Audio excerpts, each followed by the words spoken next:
Hello people, ఈరోజు చెన్నై స్టైల్లో అయితే నేను చికెన్ 65 చేస్తున్నానండి. ఇది టేస్ట్ అయితే మాత్రం అద్రిపోతుందండి. చాలా క్రిస్పీగా, జ్యూసీగా, యమ్మీగా ఉంటుందండి. ఇది చేసుకోవడం కూడా చాలా ఈజీని.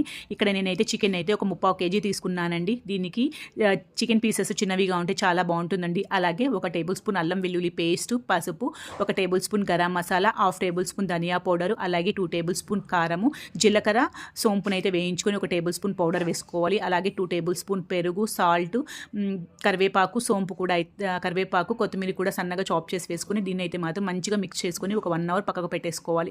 తర్వాత దీంట్లో ఒక 3 టేబుల్ స్పూన్ శనగపిండి, అలాగే 2 టేబుల్ స్పూన్ మైదా పిండి కూడా వేసి అయితే కోటింగ్ చేసుకోవాలండి. ఇప్పుడు డీప్ ఫ్రై సరిపడా ఆయిల్ తీసుకుని ఆయిల్ బాగా హీట్ అయ్యాక ఇప్పుడు చికెన్ అయితే మాత్రం దీంట్లోకి వేసుకొని గోల్డెన్ బ్రౌన్ వచ్చేంతవరకు వేయించుకోవాలి. అలాగే దీంట్లోనే కొన్ని పచ్చిమిర్చి, అలాగే కరివేపాకు కూడా వేయించుకోవాలండి. అంతేనండి, యమ్మీ చెన్నై స్టైల్ చికెన్ 65 అయితే రెడీ అయిపోతుందండి. పచ్చిమిర్చి అండ్ ఆనియన్ కొంచెం లెమన్ పిండుకొని తింటూ ఉంటే అమోహంలా ఉంటుంది.